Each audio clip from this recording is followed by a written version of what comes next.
Olá, gente boa! Estamos aqui para mais uma edição do nosso podcast Gota de Sabedoria. Um pouco de sabedoria para você nesta noite, né? Para você, para sua casa, para sua família. E nós já pedimos você que deixe o seu like aí, né? Dê o seu joinha, aperte aí, nos ajude, né? Também compartilhe enquanto você está assistindo, vai ali compartilhando com as suas redes sociais para que outras pessoas possam acompanhar a edição de hoje, que está maravilhosa, com certeza vai falar muito para você, para a sua família. Hoje nós vamos tratar de um assunto muito importante, que é o Outubro Rosa, né? Sobre a prevenção do câncer de mama. Mas se você ainda não se inscreveu no nosso canal, se inscreva, é muito importante que você se inscreva para ser o nosso parceiro no canal. Também, né, não deixe de ativar o sininho, porque quando você ativa o sininho, você vai acompanhar as nossas postagens que nós colocamos regularmente no canal, e assim você vai ficar aí sempre sintonizado conosco. Nós já agradecemos a você, mas não deixe de dar o like. Hoje é um assunto importante, especialmente para as mulheres lindas, belas e maravilhosas, né? Mulheres são especiais, né? E hoje nós vamos conversar um assunto muito importante. Compartilhe aí com sua amiga, compartilhe com os seus familiares. Vamos conversar sobre esse assunto que é o mês de Outubro Rosa, né? A prevenção. E nós estamos aqui com a Bruna, né? A Bruna, Bruna, seja bem-vinda, né? Ela vai conversar conosco sobre esse assunto. Boa noite, obrigada pelo convite. Estou muito feliz em fazer parte dessa noite aqui com você.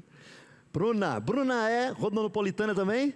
Não, sou paulista. Paulista. Nasci no interior de São Paulo, em Lins. Lins, cidade muito bonita, viu? Né? Conheço, Mas vim pra cá com 4 anos de idade. Bem novinha. Então, tenho 35 hoje, eu já me considero rondonopolitana. Por eu estou há menos tempo, escolha. já me considero. É uma Bebi cidade muito água boa do também. Rio Vermelho e fiquei. É uma cidade muito boa, Rondonópolis, né? Muito acolhedora. É uma cidade heterogênea, tem gente de todo lugar do Brasil, né? É uma cidade acolhedora. Se você está nos assistindo aí em outros estados, venha visitar Rondonópolis, né, Bruna? Venha visitar Rondonópolis, que com certeza você será bem recebido aqui, como nós fomos, que somos de outros estados. Eu sou mineiro, com Bruna. toda certeza. Bruna é casada? Sou casada, tenho 2 filhos. Isso. E sou enfermeira. É enfermeira. Qual a sua especialidade na enfermagem? Eu fiz oncologia, sou oncologista clínica. Ótimo, maravilha. Bruna, você frequenta alguma comunidade? Eu sou católica. Católica, muito bom, que joia. Né? Eu fui frade carmelita. Eu fui frade carmelita, deixei a batina para casar. Ai, que bom. Pois é. Né? Maravilha. Bruna, então é muito bom ter você aqui para a gente conversar sobre esse assunto, né, que é importantíssimo, né? Esse mês de outubro, né, se volta para essa prevenção, esse cuidado com a mulher, né, que é uma realidade. Mas como foi que você chegou à sua vocação de ser enfermeira? Conta um pouquinho para a gente como é que foi isso aí. Eu, na verdade, eu falo que a enfermagem me escolheu, não fui eu que escolhi a enfermagem. Porque a enfermagem não era a minha primeira opção de curso. Mas quando eu comecei a fazer a faculdade, eu me apaixonei. Ah, legal. E no meu segundo ano de faculdade, a minha paixão sempre foi urgência e emergência. E no meu segundo ano de faculdade, eu descobri que meu pai estava com câncer. Olha. E meu pai fez tratamento, ele curou. E nesse período eu tive muito contato com médicos, enfermeiros, com hospitais voltado a essa área. E eu achei uma área apaixonante, encantadora, uma área que precisa de muito amor, de muito carinho, de muita atenção. E eu me identifiquei. E eu sempre falei que no final do meu curso a minha especialização seria em oncologia. E logo quando eu terminei a faculdade, eu vim para Rondonópolis, voltei, não fiz faculdade aqui em Rondonópolis, eu fiz fez lá em São Paulo. Eu fiz pela Fundação Educacional de Fernandópolis, a FEF. E ao terminar o curso, voltei para Rondonópolis, trabalhei com urgência e emergência, trabalhei com saúde mental, Trabalhei em clínica. Fez concurso aqui, público? Não, concurso eu não cheguei a prestar. Na minha época, eu acho que tinha acabado de ter um concurso e eu não peguei concurso. E entrei, comecei a fazer oncologia, logo já no primeiro ano de formada, já comecei a fazer oncologia. Aqui você está trabalhando com o hospital? Hoje eu sou responsável técnica da Oncoprime, clínica de oncologia do Dr. José Espila Neto. Ótimo. Então tem uma parceria de alguns anos. Precisar de Sim, assistência, com toda certeza. Nós estamos lá para atendê-los. Legal. Então vamos lá para a gente conversar um pouquinho, Bruna, sobre o nosso assunto de hoje, né? Que é do nosso podcast, que é o Outubro Rosa. O que você poderia falar para a gente, o significado do Outubro Rosa, para as mulheres que estão nos assistindo, para as pessoas que estão nos assistindo? O que é isso, né? Por quê, né? Sim. O Outubro Rosa? O Outubro Rosa, na verdade, ele é uma campanha na onde nós damos ênfase na importância do diagnóstico precoce do câncer de mama. Então, nós sabemos que com o diagnóstico precoce, nós temos 95% de chance de cura dessa pessoa. O câncer de mama, ele, depois do câncer de pele, é o câncer que mais mata mulheres dentro do Brasil hoje. Puxa. Então, nós precisamos focar muito nessa conscientização, na importância do diagnóstico precoce, do autoexame, de você procurar seu médico, de você se autoconhecer para você ver qualquer modificação que acontecer dentro do seu corpo. Legal. Você tem quando foi a origem, que surgiu, a partir de como, que foi lançada essa campanha? Que ela é mundial? Sim, ela é mundial. O Outubro Rosa, na verdade, ele se deu início em 1990, nos Estados Unidos, em Nova York. Teve uma corrida da cura, era o nome da corrida, e todo o dinheiro arrecadado dentro dessa corrida, ele se revertou para uma instituição de pesquisa do câncer de mama. E as mulheres que participaram, as pessoas que participaram dessa corrida, elas receberam laços da cor rosa. Então, a partir daí, nos Estados Unidos, foi institucionalizado o Outubro Rosa, onde eles começaram essa campanha. No Brasil, ele deu início em 2002, na Praça Ibirapuera de São Paulo, que eles enfeitaram o obelisco de lâmpadas rosas. Então, no Brasil, ele teve início só em 2002.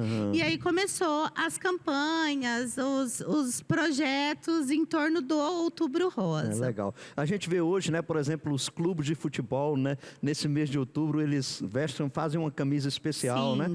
Isso é muito bonito, essa campanha em todo o país, né? O país todo se engajou, a importância da conscientização, na verdade, e como a sociedade se engajou. A gente percebe isso nas escolas, no esporte, né?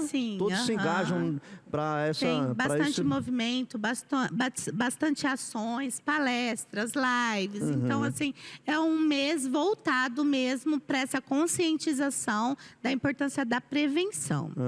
E é importante, como você colocou, né, o diagnóstico, né? Sim, o diagnóstico precoce. Ele é...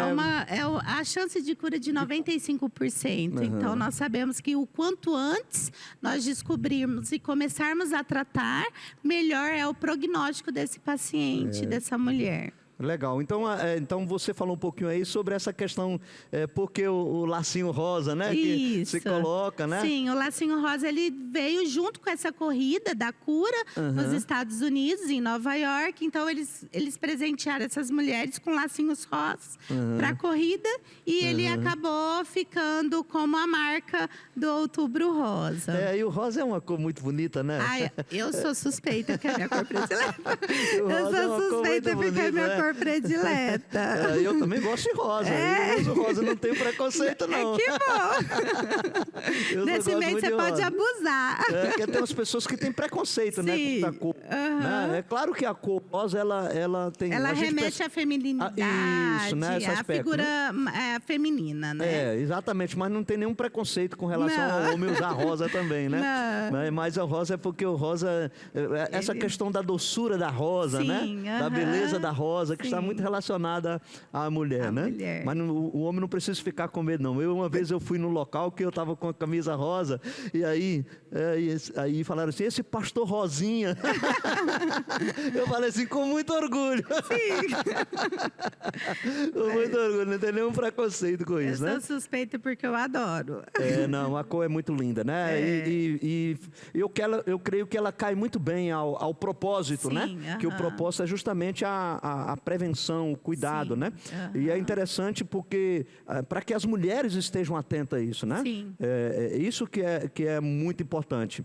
É que, na verdade, as pessoas elas têm muito medo do diagnóstico. Mas nós sabemos que tem como o diagnóstico do câncer como uma sentença de morte. E hoje em dia nós podemos mudar essa figura. Tem tratamento e tem chance de cura e tem chance de ter uma vida saudável. Então, a busca pelo tratamento e por esse diagnóstico precoce, ele te dá essa qualidade de vida futura. Bruna, essa questão do precoce, existem os exames que têm que ser feitos periodicamente. Sim. Né? Geralmente a mulher tem uma faixa etária. Sim, o Ministério da Saúde ele fala de 50 a 69 anos a mamografia. A mamografia ela é um raio-x, é como se fosse um raio-x das mamas, é uma placa acrílica que faz uma pressão nas mamas para fazer um raio-x, então é um diagnóstico de imagem, né? Para ver se tem qualquer alteração, qualquer nódulo ali naquela mama. E o Ministério da Saúde ele preconiza a cada 2 anos. De 2 em 2 anos. De 2 em 2 anos. A partir da idade de 50 a 69 anos. Lembrando que se essa mulher tiver histórico na família, tem que ser antes. Tem que ser antes, tá? Então ela tem que começar esse cuidado. Sim. E assim, o médico ele tem que ser periódico, né? Anual. E exato. aí o médico ele te dá a conduta ideal conforme as suas características hereditárias, as suas queixas. Então, assim, esse exame ele pode ser mudado. Não é fixo essa idade de 50 a 69 anos. Isso vai é o que o depender Ministério, na verdade, preconiza. Sim, o acompanhamento médico, a conduta médica para aquela paciente. E é interessante que não só o exame, mas a mulher também ela pode ter uns determinados cuidados. Ela tem alguns exercícios que ela pode fazer, algum acompanhamento, né? Sim, é assim, é o que eu falo. Para um estilo de vida saudável, não fumar, não ingerir bebida alcoólica, a dieta, então, assim, não ter sobrepeso, porque tudo isso são fatores de risco para essa mulher desenvolver o câncer de mama. Exatamente. Lembrando também que a amamentação ela é super importante como um fator de proteção a essa mulher. Beleza, né? Então, assim, a amamentação ela é um fator de proteção, tá? Então, é bem importante. Então, aí, mamãe, amamentar é muito importante. Sim, super importante. É um Pensa fator em ter um de filho, proteção. né? Amamentar é muito importante. Sim. Não, é interessante que Deus é tão maravilhoso, né, Bruna, que Ele deu à mulher essa capacidade de amamentar. E o amamentar, ele, não só como você colocou, ele previne, né? E ele protege, protege, né? Protege a mulher, né? Porque aquele fato do leite, do peito tem toda a importância. E da própria criança também, né? Sem falar que a criança também é beneficiada com o leite, né? Porque o leite é a maior vacina que existe para a criança, né? Então Deus é muito precioso quando Ele faz. Então, mamãe, não tenha medo, não fique preocupado com estética. Depois você pode fazer uma cirurgia aqui, outra ali, né? E pode melhorar. Mas não se prive dessa bênção, desse momento que é importante, né? Porque a gente teve um período, né, onde havia um culto à estética, que a mulher ela tinha medo, ela não se evitava de fazer isso, né? Graças a Deus hoje a gente percebe um novo mover, uma nova cultura, né? Assim, e a gente percebe hoje uma preocupação maior da mulher. Concorda comigo ou não? Sim, concordo. Né? Então é como eu falei, é um fator de proteção a essa mulher. A amamentação é super importante. É muito importante, né? Uma outra coisa interessante, Bruna, é que, como você falou, o diagnóstico ele ajuda muito, né, no combate, por exemplo, na prevenção, né? Sim. E quais as formas para a gente detectar o câncer de mama de forma precoce? Então, é o que eu sempre falo. A mulher, ela deve se conhecer. Ela deve se tocar, ela deve se olhar no espelho. Porque qualquer alteração que essa mulher tiver no seu corpo, ela vai conseguir detectar. Nós temos o autoexame da mama, que é um exame que nós mesmos podemos fazer. A mulher pode então, fazer. a gente observa a textura da mama, como que está esse mamilo, se está saindo secreção ou não, se esse mamilo está invertido, como está essa pele dessa mama, se está vermelha, se está túrgida, se tem algum nódulozinho. se tem algum nódulo, então procura esse nódulo na mama, na região axilar. Então, assim, essa mulher, ela consegue observar, se ela fizer isso sempre, frequentemente, quando tiver qualquer alteração, essa mulher, ela vai conseguir observar. Então, ela vai ligar o alerta vermelho para ir atrás do médico, profissional. o profissional adequado, para investigar essa alteração. Legal, muito bom. E qual o profissional que a mulher deve procurar? Quando ela faz esse acompanhamento e tal, que ela percebe... Na verdade, a mulher, ela vai no ginecologista periodicamente. Então, ele é o primeiro médico no sentido de solicitar os exames, essa primeira avaliação. Mas hoje nós temos os oncologistas, né? Igual na clínica, na Oncoprime, nós temos o Dr. José Espila Neto. Então, se essa mulher achar qualquer alteração, ela pode procurar a clínica, pode entrar em contato conosco. Essa paciente, ela passa por uma avaliação. O Dr. Neto pede os exames específicos para a gente tentar fechar o diagnóstico dessa paciente o quanto antes. Então, só para me entender, geralmente a mulher, ela tem um ginecologista que acompanha ela periodicamente. Exatamente. Então, assim, quando ela observa alguma coisa... Na verdade, o ginecologista, ele é o primeiro médico para ver essa alteração. Porque, teoricamente, estamos falando que essa mulher vá ao seu ginecologista anualmente. Que é importante, né, mulher? É importante. Sim, e não importa a idade, né? Não importa a idade. O câncer de mama, desde que... Não, tem a parte da hereditariedade, né?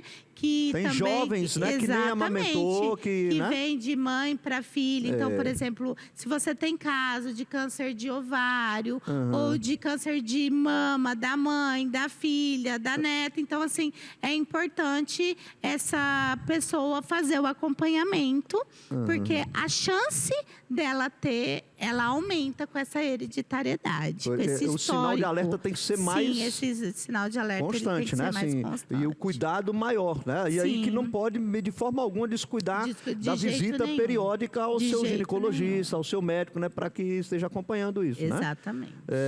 Mas aí, a pergunta que eu queria fazer com você é o seguinte: suponhamos que ela não tem um acompanhamento ao ginecologista, ela percebe que tem alguma coisa, ela já pode ir no... Ela pode ir no oncologista. Não precisa ir num ginecologista para depois ser encaminhado. Ela pode ir no oncologista. Ele vai pedir a mamografia. Pedir a mamografia, vai fazer o exame, vai observar tudo certinho, fazer os exames necessários e vai acompanhar essa paciente. A mamografia é fundamental nesse processo. A mamografia, ela é um diagnóstico, você consegue ter um diagnóstico através de imagens dessa paciente, né? Então, assim, você faz o exame físico. É uma fotografia interna, é uma fotografia. Então, assim, você faz o exame físico, mas a mamografia, ela consegue ver certinho, porque às vezes tem nódulos que a mulher não sente. E a mamografia, ela consegue pegar. As pacientes com menos de 50 anos, a mamografia, ela não é tão indicada por causa da densidade da mama. Então, assim, indicam mais a ultrassom ou a ressonância. Mas, assim, isso é conduta médica. O médico, ele, com a observação e as queixas, ele vai investigar certinho e ver a melhor conduta para essa paciente. Nesse caso aí, quando ele depara com a paciente que tem... problema com questão de hereditariedade na família, aí ele vai... ou observou algum nódulo, ou está com alguma queixa, então aí ele vai fazer essa investigação dessa paciente. Só para ilustrar que a gente trabalhar um pouquinho nisso, você tem experiência, né? Porque às vezes a mulher pega assim, já fica com medo, já estou com câncer, né? Assim, às vezes o nódulo nem sempre, às vezes, é um nódulo cancerígeno também, Não, porque nem não, todo nós nódulo temos, exatamente. Nós temos nódulos que são benignos, só que até esses nódulos benignos, eles precisam ser acompanhados. Acompanhados, exatamente. Tá? Então, assim, a partir do momento que você descobre um nódulo, ele deve ser acompanhado. O médico, ele deve ter ciência desse nódulo, ele vai investigar e aí ele vai dar E é as necessário a condutas. retirada desse nódulo, se ele é um nódulo benigno, como é que vai saber se é benigno? Depende a conduta médica, depende do tamanho, depende se está tendo Da algum forma, problema né? para paciente, se a paciente está tendo alguma queixa de dor, alguma coisa. Então, assim, ele vai observando para ver qual que é o melhor, qual vai ser a melhor conduta se é para ela. necessária a cirurgia se é ou necessária a não. retirada ou não. Ou não. Quando realmente é um nódulo maligno, nós precisamos, a partir do momento que você tem esse diagnóstico, então o médico ele faz a biópsia, né, desse nódulo para dar como maligno. E a partir desse momento ele começa a conduzir as formas de tratamento. Então nós temos as cirurgias, nós temos a hormonioterapia, nós temos a quimioterapia, a radioterapia e temos algumas medicações-alvo. São medicações que vão na célula específica para diminuir o desenvolvimento desses tumores. Tá, então isso aí é o próprio o profissional que vai tratar próprio disso aí, sim. já não pode ser uma outra área, tem que ser um odontologista nessa área, né? Sim, a partir do momento, essa paciente, por exemplo, ela vai no ginecologista e ela descobre um nódulo. Aí já então esse ginecologista ele pede já alguns exames específicos, E mas encaminha. ele já encaminha para o oncologista começar a dar conduta. E quais são as medidas, assim, além, evidentemente, do exame preventivas que são mais recomendadas, que ajuda mesmo, assim, para a mulher? Quais são as medidas? A mulher, ela tem que ter... Hoje em dia, a gente fala muito sobre o estilo de vida mais saudável, né? Então, é uma alimentação mais saudável, é a dieta, porque o sobrepeso, ele é fator de risco. Então, o tabagismo, a prática do exercício físico, é a prática do exercício físico, não é? Eu vou lá fazer uma caminhada, você faz uma caminhada de vez em quando, uma vez por mês. Não, isso não é prática de exercício físico. Então, é uma prática regular, exatamente, é uma prática regular do exercício físico, é o cuidado com a alimentação, e isso faz com que essa paciente diminua os riscos de ter... Porque isso ajuda até a musculatura do próprio seio, né? Sim, sim. Do próprio seio, né? A musculatura do próprio seio. E aí, só para a gente reforçar um pouquinho para quem está nos assistindo, depois que é diagnosticado, como é que entra esse processo? Você já falou aí, tem a quimioterapia...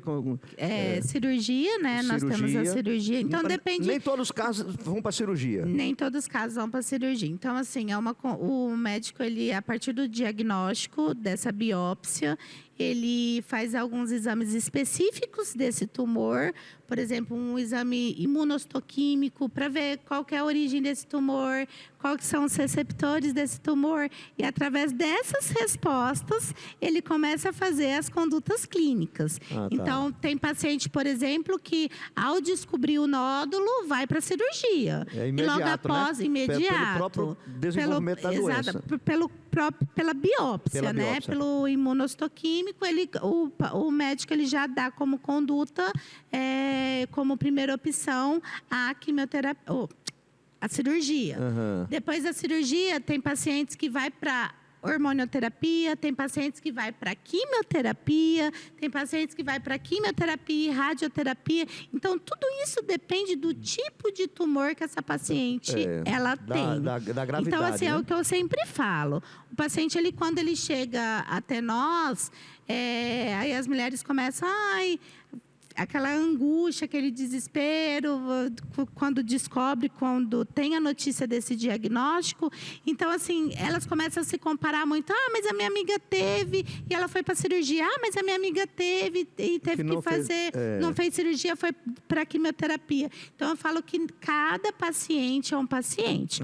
Cada tumor é um tumor, e ele é tratado especificamente. Nós temos protocolos, que são... Nós somos guiados por protocolos. Então, esse tipo de tumor, ele se encaixa nesse protocolo e o tratamento dele é esse. Então, o médico dá conduta em cima disso. E ainda tem um aspecto da formação biológica de cada paciente também, né? Tem paciente que responde bem a um procedimento, outro não responde. Às vezes ele pode até ser direcionado para um, mas o organismo responde tão bem que ele não... Exatamente. Né? Depende então, também assim, da tudo própria... da evolução do paciente. Do paciente também. Exatamente. Né? Da doença e do paciente. Exatamente. Porque às vezes tem paciente que exige que passe pela quimioterapia. Sim. Já tem paciente que com um outro procedimento, o organismo já responde. Consegue responder, e não precisa, né? Então tem a questão também...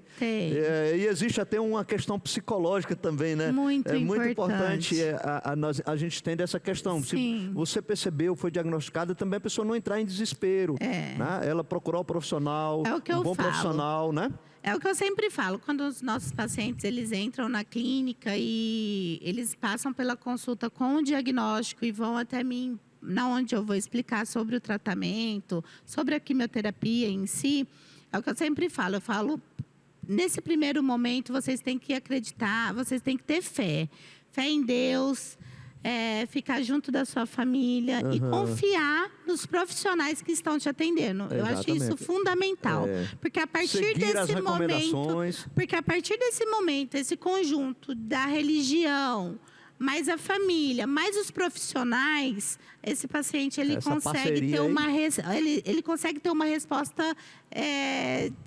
Você vê, é nítido a resposta, a evolução, o jeito que passa pelo tratamento. Então, os pacientes que têm toda essa base, toda essa estrutura, o tratamento ele tende a ser mais leve. Nós sabemos que não é um tratamento fácil, nós temos algumas dificuldades. A quimioterapia é um tratamento que doloroso, judia um pouquinho do paciente, judia da família que está ao lado, mas é o que eu falo. Lá no final tem uma luz no túnel. Exatamente. Nós tem uma precisamos esperança buscar acesa, né? ela. Então, nós precisamos passar por todas essas etapas. A calma, a fé, né? Exatamente. E confiar nos profissionais que estão ali. Exatamente. Né? E confiar em Deus e ter a estrutura familiar por perto. Eu acho que isso é fundamental. Isso ajuda, né? É muito. Bruna, a questão da campanha, você percebe que, acho que quando entra no mês de Outubro Rosa, né? Assim, acho que aumenta a busca também, né? Sim. É visível isso, assim? Sim, nós conseguimos ver que os pacientes, eles começam a procurar mais. Porque começa a divulgar, você faz propaganda, tem muita palestra. Porque às vezes a pessoa esquece, né? Não leva a sério. E as pessoas ao lado começam a te cobrar, né? E aí, você já foi? Você já fez? Quanto tempo que você não faz seus exames? Aí chega nessa época, começa as mulheres começam liga o alerta. Isso é bom, né? Isso é Podia muito ter bom. Outubro Rosa todo mês, né? Todo mês. Todo mês Outubro Rosa, para ver se as mulheres ver se vai, né? não se acomodam, né? Outubro Rosa, Novembro Azul para os homens. Para os homens também. Novembro Azul para os homens, exatamente. Então, nós temos, é o que eu falo, a gente precisa conhecer para a gente desmistificar esse medo e essa insegurança do diagnóstico.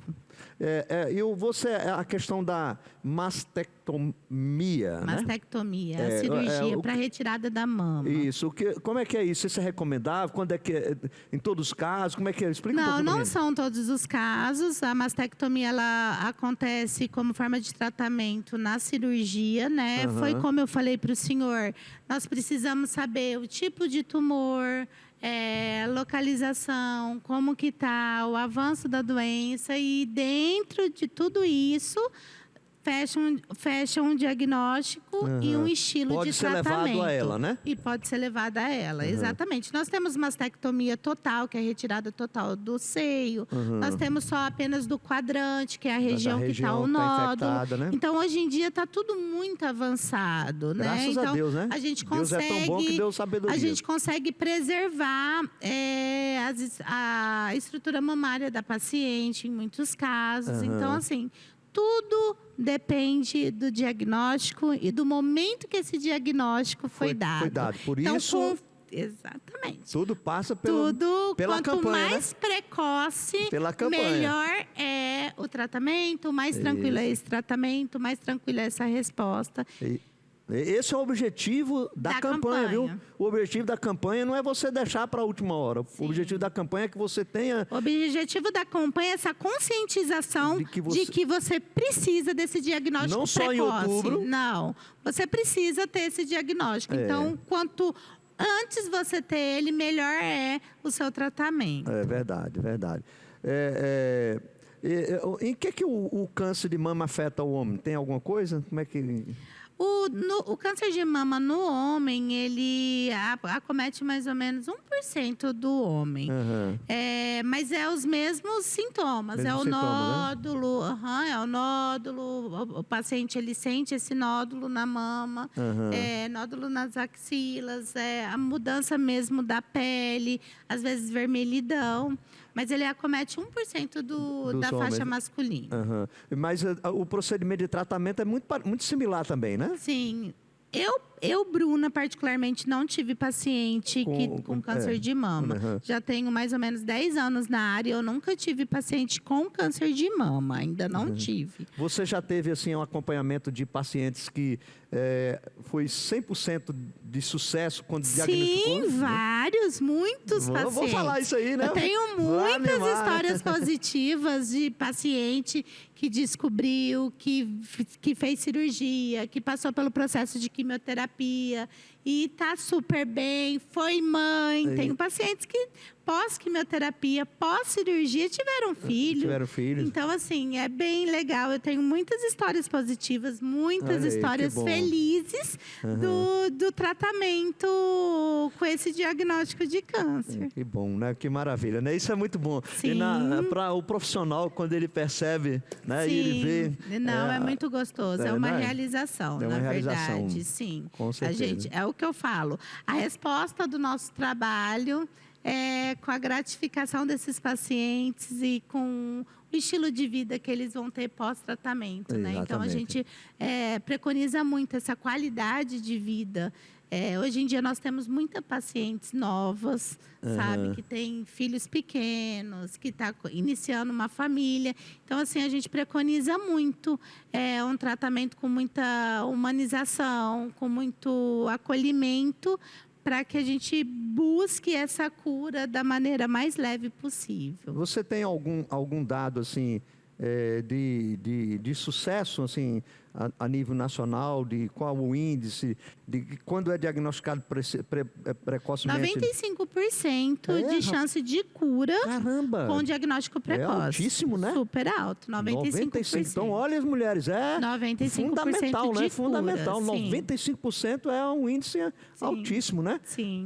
Com a possibilidade de cura, né? Cura, exatamente. É fantástico, fantástico, né? Hoje, inclusive, com os avanços que a gente tem, né? Naturalmente, com o avanço da ciência, né? Exatamente. O avanço da ciência aí... Hoje em dia nós temos medicações, nós temos, dentro da clínica, por exemplo, nós temos o Capelli. O Capelli, ele é uma touca de refrigeração e ele faz uma refrigeração do couro cabeludo. Olha. E ele provoca a diminuição dos vasos sanguíneos, que é a vasoconstrição, que a gente fala, diminuindo, assim, a circulação de quimioterápico nessa região. Olha. Então, faz com que a gente consiga preservar o cabelo dessas pacientes. Olha, então, as pacientes no que período usam da quimioterapia, no período né? da quimioterapia. Que coisa então, fantástica, dentro né? da clínica, por exemplo, eu tenho várias pacientes que estão em tratamento quimioterápico e que estão com cabelo e que terminam o tratamento com cabelo. Não há queda, né? Esse é o avanço da nossa tecnologia, da ciência, né? Isso é bom. E isso vem de Deus, Sim. né? É Deus quem abençoa os médicos, é Deus quem dá sabedoria aos enfermeiros, né? Nós cremos nisso, né? Por isso que é importante, né? A gente ter esses profissionais que Deus dá o dom, Deus dá o chamado, o mandato cultural para cuidar de nós. Aí, mulheres, olha, atente, não só para Outubro Rosa, é só para conscientizar você de que você precisa periodicamente, né, visitar o seu médico, né, começa ali pela sua ginecologista. Isso não tem idade, viu? É importante. Sim. É claro que uma mulher mais nova, ela tem pode demorar um pouquinho mais período. Uma mulher mais madura já vai tendo a necessidade de ir mais vezes, né? Sim, então, exatamente. Isso você tem que acompanhar, mas você precisa de um acompanhamento, porque isso é importante. Sim. E não só as mulheres, os homens também, né? Sim, os homens também. A gente vai tratar... Mês que vem é o Novembro Azul. Novembro Azul, tem que ter cuidado. Mês que vem é o Novembro Azul. Com a prevenção, e também nós temos a questão do câncer de colo de útero também, né? Que sim, é muito... câncer de colo né? do E se útero, você tem um acompanhamento, isso é a mesma questão, há a possibilidade de você, né, ser bem sucedido no tratamento. Né? E com uma grande porcentagem que nós vimos de cura, né? De cura, sim. Deus abençoando através da ciência. Bruno, é muito bom, nós poderíamos ficar aqui, né, falando, o assunto não se esgota, né? Mas eu quero agradecer a você, né, pela sua presença e por esse momento tão importante. E você que está aí, você que gostou, né? Dê o seu like, né? Dê o seu like aí, aperta o seu dedo aí, né? Se inscreva no nosso canal, compartilhe com seus amigos, com as suas redes aí, né? E contamos com você. Esperamos você na próxima edição. Eu posso fazer um convite rapidinho? Pode, fica à vontade, fica à vontade. No sábado, dia 15, nós estaremos na Praça dos Carreiros, fazendo um pit stop, falando sobre a prevenção, tá? Do câncer de mama. E estaremos lá com toda a nossa equipe da Oncoprime. Ok, então tá aí o convite, né? E nós contamos com a sua participação e com o seu cuidado, viu, mulher? Especialmente aí, esteja atento, né? Nós vamos passar a vinheta agora e vamos para um bate-pronto. Pode ser? Pode.